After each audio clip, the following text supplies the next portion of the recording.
If you're trying to lose fat, but you don't want to lose muscle, wreck your knees, feel constantly exhausted, or rely on brutal cardio sessions just to see progress, then this video is for you. Because most men over 30 think fat loss has to feel extreme. More sweat, more suffering, more punishment. But what if the real answer was simpler? What if the foundation of fat loss wasn't smashing yourself in the gym, but walking? Hi guys, I'm Dr. Waleed. I've been practicing medicine for over a decade now. I've trained consistently through emergency department shift work, residency, long nights, and stressful schedules. And one of the most powerful, sustainable fat loss tools I use personally and recommend to my patients and clients is walking. Not glamorous, not trending, but extremely effective.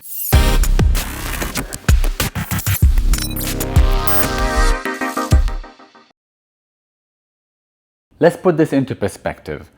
According to the Australian Institute of Health and Welfare, roughly 2/3 of Australian adults are overweight or obese. That's the majority of the country. We're seeing rising rates of type 2 diabetes, cardiovascular disease, metabolic syndrome, and a huge drive of this isn't just diet, it's inactivity.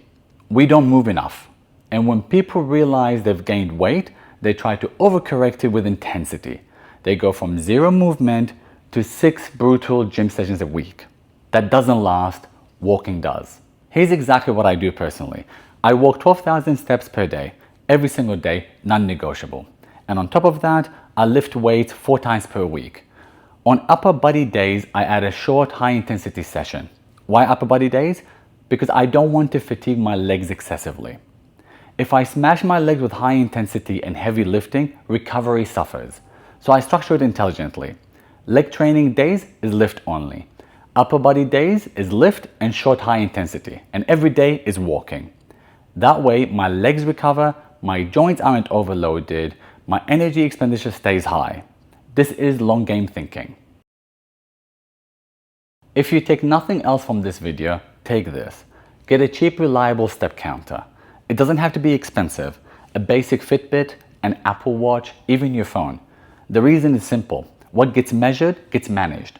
Most people massively underestimate how little they move.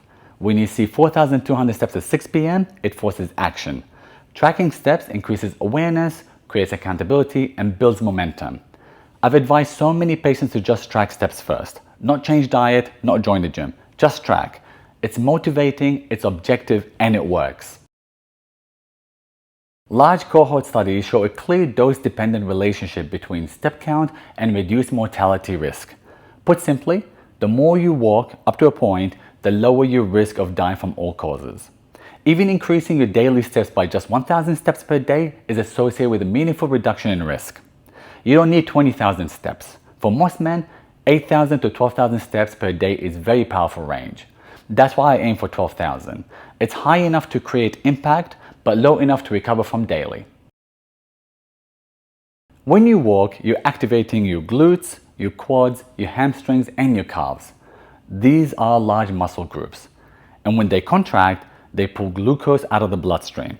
That improves your insulin sensitivity, blood sugar regulation, and fat storage control. Walking improves metabolic health without requiring you to spike cortisol or stress hormones. For men over 30, especially those with desk jobs, this is huge. Here is where most people get confused. Yes, sprinting burns more calories per minute, but walking burns a higher percentage of fat as fuel. It's sustainable for longer durations and doesn't destroy recovery. You can walk for 60 minutes daily without needing a recovery day. Try doing daily high-intensity training for 60 minutes. You'll burn out. Walking builds a calorie deficit gradually without wrecking your nervous system. This is critical if you want to look athletic, not just lighter. You must preserve muscle. Aggressive cardio increases muscle breakdown risk, raises stress hormone, impairs recovery, whereas walking is low intensity, doesn't raise your cholesterol, and has low systemic stress. It allows you to diet while keeping your muscle. And remember, muscle is metabolic currency. The more you keep, the better your physique long term.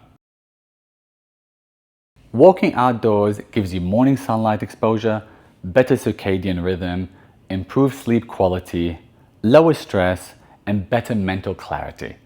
Morning light improves melatonin regulation at night. And when you have better sleep, you'll have better testosterone, which has better fat loss. It compounds. Here is a simple blueprint. I want you to do 10,000 to 12,000 steps per day. And resistance training, aim for 3 sessions per week. On your upper body days, make sure you include a short high intensity session, 20 minutes maximum. Keep your legs fresh, keep your recovery high, keep your energy expenditure consistent. That's it. No extreme protocols, no burnout cycles. Here's your immediate action plan. Buy or use a step counter today. Track for 3 days without changing anything. Add 1,000 steps per day next week. Walk 10 minutes after 2 meals and take phone calls while walking. Build the habit first, then increase. You don't need to destroy yourself to lose fat. You need daily motivation, intelligent training structure, and consistency over months. Walking is not exciting, but it's powerful. And the men who build athletic physiques long term, they move daily. If you're serious about taking control of your fitness, I'll put together a simple guide to help you stay focused and consistent no matter where you're starting from. The link is in the description. Alright guys, if you found this video useful, please hit the like button and consider subscribing so I can continue making evidence-based content for men over 30. As always guys, I'm Dr. Waleed. Stay focused, stay athletic, and I'll see you guys in the next video.